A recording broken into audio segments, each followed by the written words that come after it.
Fue detenido en la puerta de embarque sin causa aparente, sin palabras claras, sin siquiera una mirada que explicara el motivo, y mientras los demás pasajeros eran autorizados uno a uno, con sonrisas vacías y movimientos automáticos, él permanecía allí, inmóvil, sosteniendo en la mano su pase de abordar impreso en papel grueso, con su nombre en letras mayúsculas, y la confirmación en primera clase claramente visible, pero lo que nadie, ni siquiera el agente de embarque que se aferraba a su radio como si fuera un escudo, podía prever, era que solo minutos después, esa decisión de retenerlos sin explicación detonaría una reacción en cadena que transformaría no solo ese vuelo, sino la reputación entera de la aerolínea frente al mundo, y que lo que sucedería a continuación sería tan inesperado como irreversible. Antes de comenzar, cuéntanos en los comentarios desde qué país nos estás leyendo,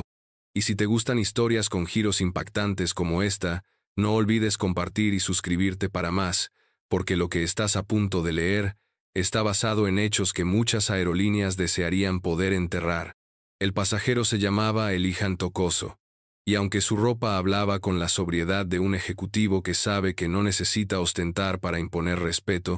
y aunque sus ademanes eran los de alguien acostumbrado a moverse en entornos de poder, la expresión de quien lo atendía era la misma que Elijah había visto en cientos de aeropuertos a lo largo de su vida, una mezcla de sospecha velada, condescendencia camuflada bajo normas internas y un protocolo improvisado que solo se aplicaba cuando el viajero frente a ellos tenía la piel más oscura que el uniforme del personal. Había llegado a la sala de embarque con 40 minutos de anticipación, después de pasar por el control migratorio sin complicaciones y tomarse un café solo en la sala VIP, donde trabajó en silencio desde su portátil revisando cifras que solo alguien de su rango podía entender, y cuando se levantó para dirigirse a la puerta 18A, lo hizo con la elegancia tranquila de quien no solo ha viajado cientos de veces, sino de quien ha vivido lo suficiente como para reconocer una injusticia antes de que ocurra.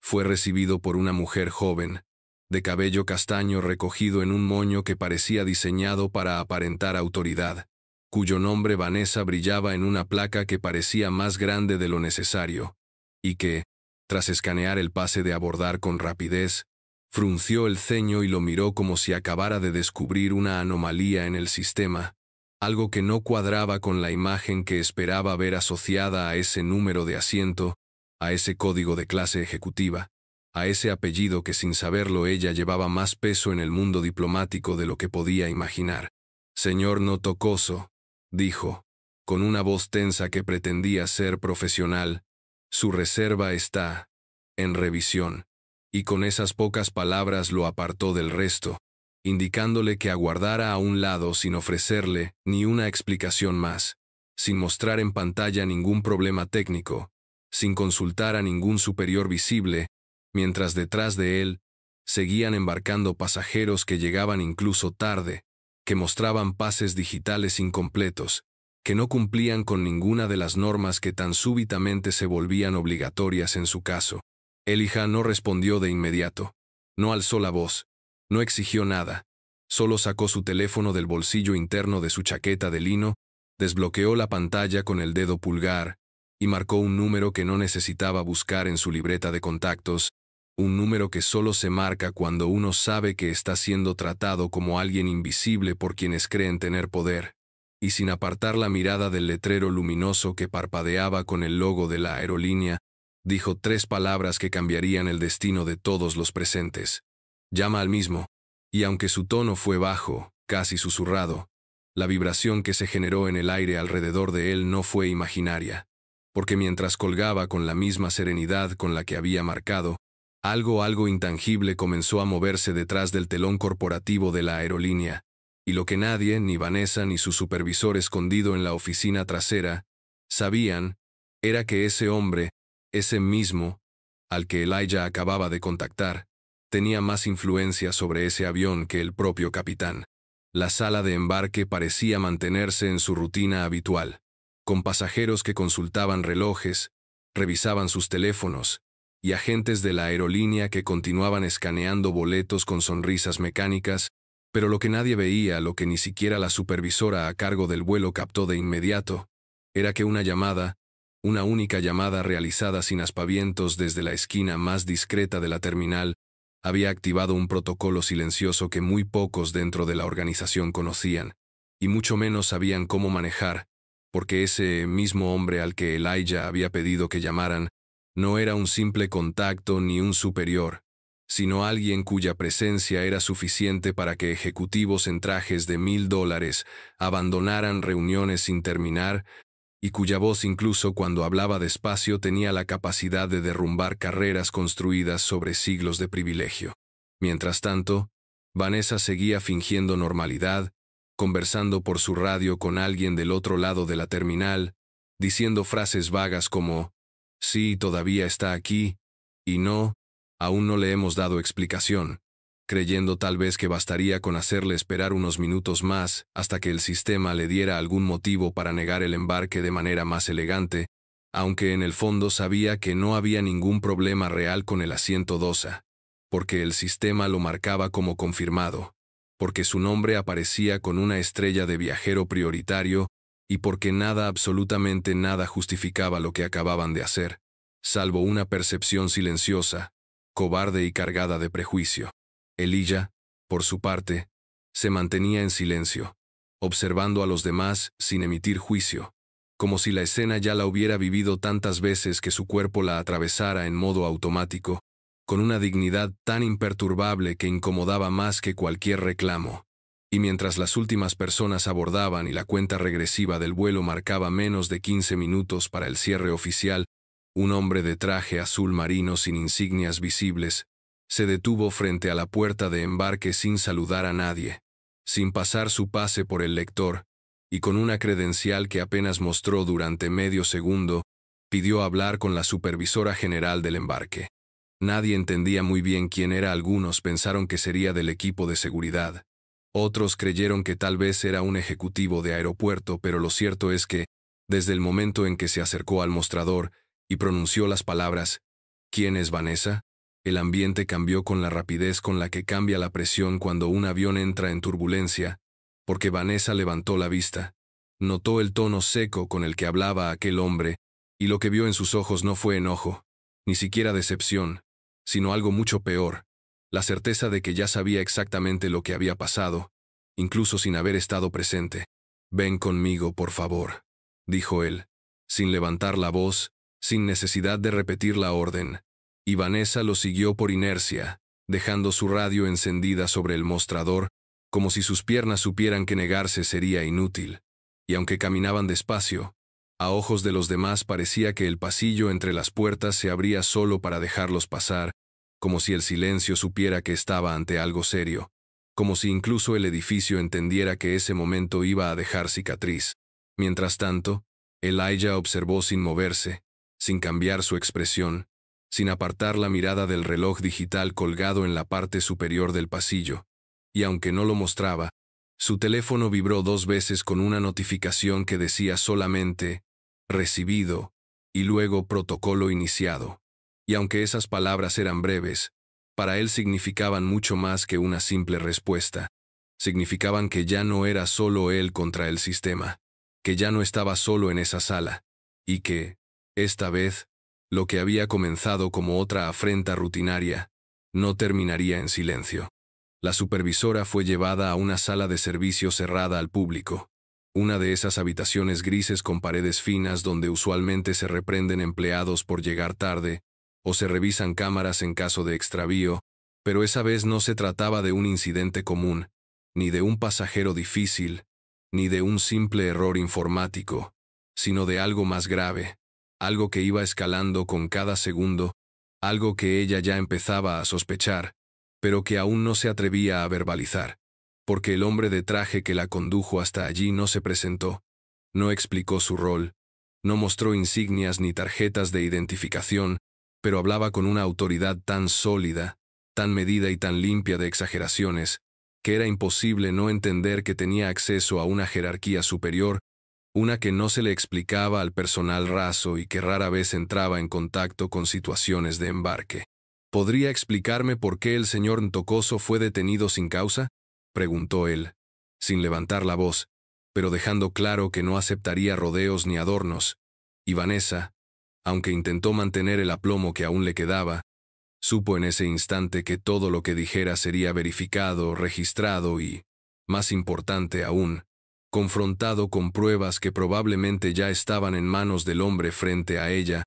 así que balbuceó algo sobre inconsistencias de sistema, sobre una alerta aleatoria, y finalmente dijo lo que no debía. Lo vi y no me pareció un pasajero de primera clase, frase que cayó como un golpe seco sobre la mesa metálica, más contundente que cualquier insulto abierto, más letal que una negación directa, porque no dejaba espacio a la interpretación,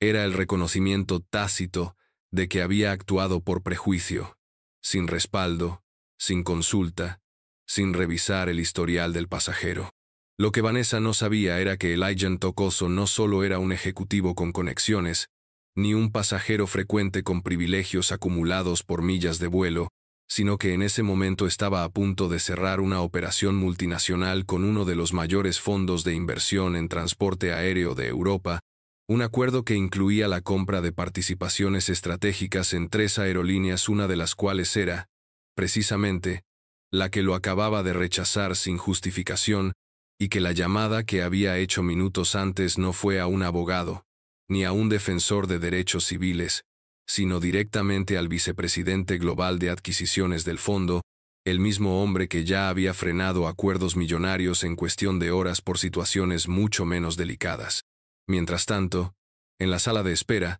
la tensión crecía como una bruma espesa que nadie quería nombrar. Algunos pasajeros comenzaban a preguntarse en voz baja por qué aquel hombre de rostro sereno seguía sin abordar, cuando el vuelo ya estaba retrasado más de 12 minutos, y un niño sentado cerca lo observaba con curiosidad, notando que no se movía, no protestaba, no miraba el reloj ni alzaba los brazos como los adultos impacientes, sino que se limitaba a mirar al frente con una calma que, de alguna forma,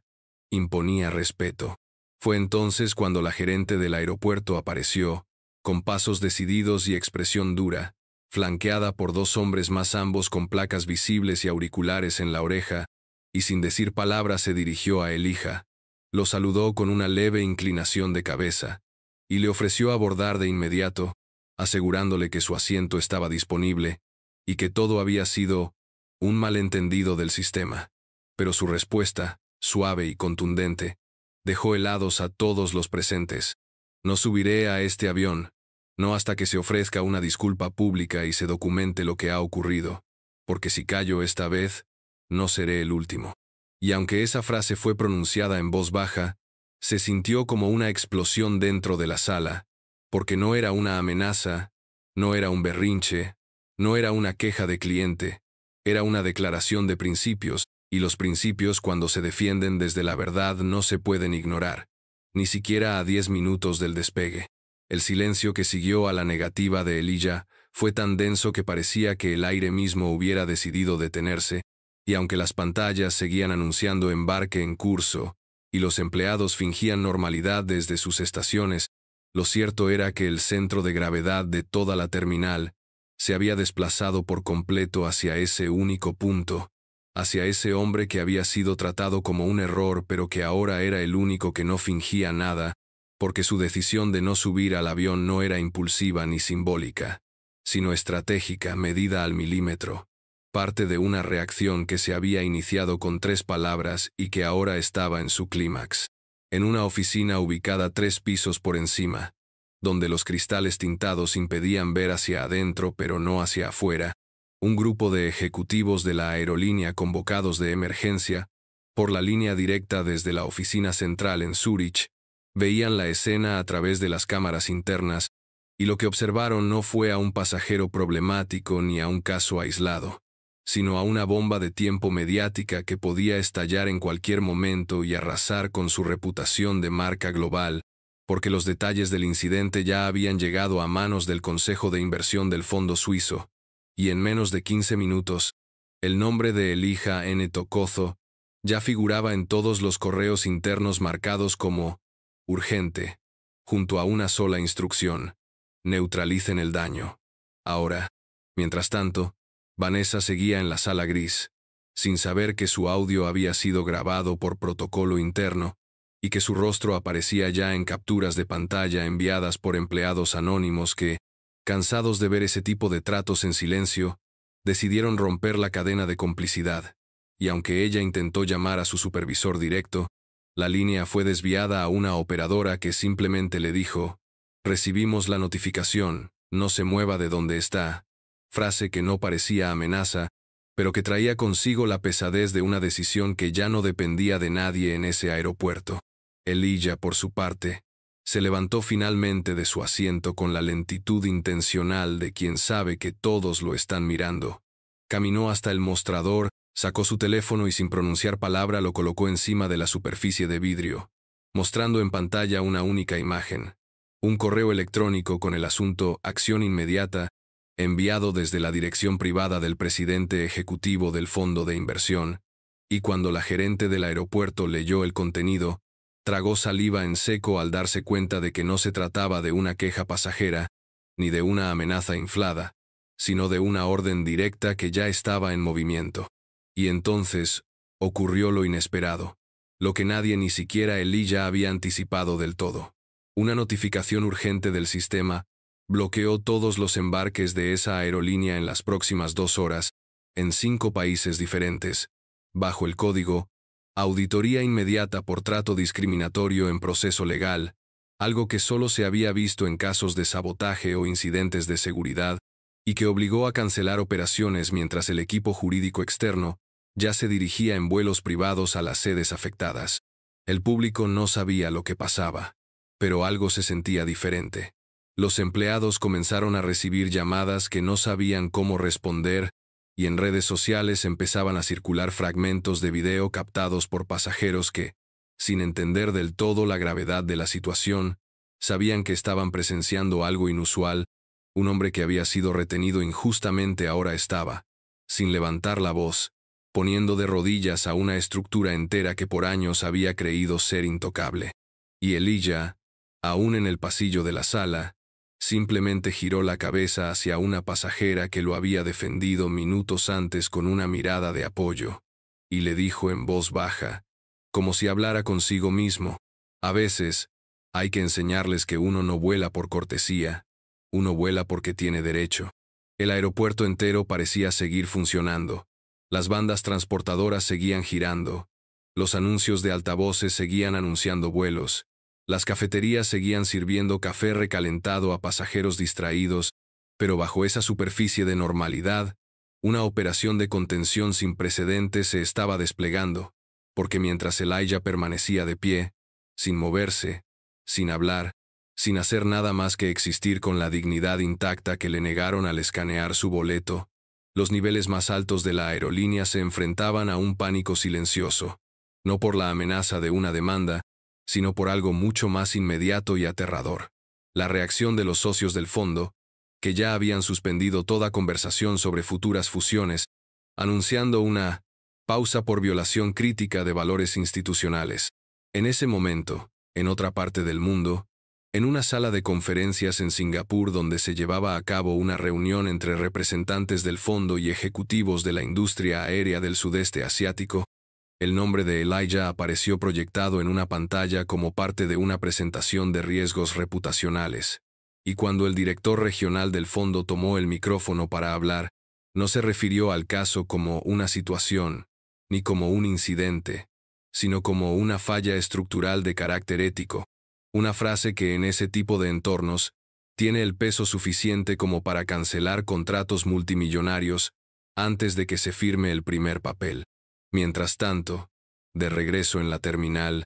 una mujer llamada Belén, asistente de abordaje con más años de experiencia que todos los supervisores del turno combinados, se acercó discretamente a Elijah con una botella de agua y una mirada cargada de vergüenza, y sin necesidad de decir mucho, sus ojos le comunicaron que lo que había pasado no era justo, que lo había visto desde el primer minuto, que había querido intervenir pero no tuvo el rango, y que aunque ella no tenía poder para remediarlo, quería al menos reconocer lo evidente, que habían cruzado una línea. Pero Elijah no se mostró ni amable ni hostil, simplemente aceptó el agua, asintió con un leve gesto de gratitud, y volvió a guardar silencio, porque en ese momento cada palabra suya tenía peso político, cada mirada se convertiría en testimonio, y cada segundo que permaneciera allí sin perder el control, era un espejo para quienes lo habían juzgado desde el prejuicio, y ahora no podían sostener su propia imagen. Y fue entonces, cuando el vuelo ya estaba oficialmente cancelado, cuando los pasajeros comenzaron a recibir correos con disculpas y vouchers de compensación, sin que nadie supiera aún por qué, cuando el verdadero giro ocurrió. Llegó al aeropuerto un equipo legal vestido de civil, enviado directamente desde la sede central de la aerolínea, no para resolver el malentendido, sino para pedir una reunión privada con el Ilhan Tokoso, no como pasajero, sino como socio de un fondo cuyo silencio costaba más que cualquier avión en pista. Lo condujeron a una sala ejecutiva que normalmente se usaba para diplomáticos o visitas del gobierno, y allí le ofrecieron café, firmaron acuerdos de confidencialidad y comenzaron a leerle un documento que contenía 3 cosas: una disculpa oficial, la destitución inmediata de 3 responsables, incluida Vanessa, y una invitación a redactar un nuevo código de inclusión que se aplicaría globalmente en los protocolos de embarque. Pero Elijah, con la calma intacta y sin perder la postura que había mantenido desde el principio, solo hizo una pregunta. ¿Qué pasará con el resto de pasajeros que no conocen al mismo hombre que yo? Y en esa sala, llena de trajes caros, nadie supo qué responder. La pregunta que Elijah pronunció sin alterar el tono, sin elevar la voz, sin acompañarla con un gesto teatral, se quedó suspendida en el aire como una sentencia sin juez, pero con demasiadas verdades acumuladas detrás, porque más allá del acto de disculpa cuidadosamente redactado, de los nombres tachados en silencio, de los comunicados internos escritos con un lenguaje corporativo que buscaba evitar demandas, esa sola pregunta atravesó como un cuchillo limpio toda la lógica de reparación inmediata que los abogados habían preparado, porque en ella no había rencor, ni ego, ni venganza, sino algo mucho más peligroso para cualquier estructura basada en jerarquías invisibles: la conciencia de que aquel hombre con su voz pausada y sus modales perfectos no hablaba solo por él, sino por todos los que habían sido silenciados, desplazados o ignorados, sin el privilegio de conocer al mismo hombre. Los representantes legales se miraron entre ellos con el rostro petrificado, sabiendo que aquella frase, si salía de esa sala, podía convertirse en titular, en protesta, en ley, en movimiento, porque lo que había empezado como una injusticia silenciosa estaba a punto de transformarse en símbolo. Y cuando uno se convierte en símbolo, deja de ser individuo para convertirse en testigo colectivo, algo que ningún departamento de relaciones públicas puede contener sin cambiar primero la raíz del sistema. Fue entonces cuando Elijah se levantó lentamente de su asiento, con la misma calma meticulosa que había sostenido durante toda la jornada, guardó su teléfono, se colocó el abrigo con elegancia, y mientras uno de los asistentes intentaba entregarle un nuevo pase de abordar esta vez con acceso completo, escolta directa, bebida premium, y toda clase de beneficios que no había pedido, él levantó la mano suavemente y dijo: «Ya no es necesario. Mi destino no está en ese avión», y salió de la sala sin mirar atrás, dejando a un equipo entero de ejecutivos mirándose las manos, como si llevaran el peso de una deuda que sabían no podrían saldar con simples mejoras de protocolo. Horas más tarde, cuando el sol caía sobre la pista vacía del aeropuerto, Elijah se encontraba en otro lugar, lejos de cámaras, lejos del bullicio, caminando entre sombras y luces, mientras en las oficinas del fondo se redactaba un comunicado con un nuevo término: política en Tokoso, una cláusula interna que obligaría a todas las aerolíneas asociadas a revisar en tiempo real cada denuncia por trato discriminatorio y a documentarla con transparencia, porque el silencio ya no era opción y porque lo que había pasado ese día no debía olvidarse. Y aunque el mundo siguió girando, y los aviones volvieron a despegar, y los pasajeros continuaron buscando sus puertas de embarque como si nada, algo había cambiado para siempre en la industria, porque un solo hombre, sin levantar la voz, sin amenazar, sin exigir más que lo justo, había detenido un sistema entero con una sola llamada, una que no dependía del poder, sino de la verdad. Y por si te preguntas quién era el mismo hombre que Elíya llamó, quizás nunca lo sepas, pero lo cierto es que después de aquel día, ya no volvió a hacer falta marcar ese número.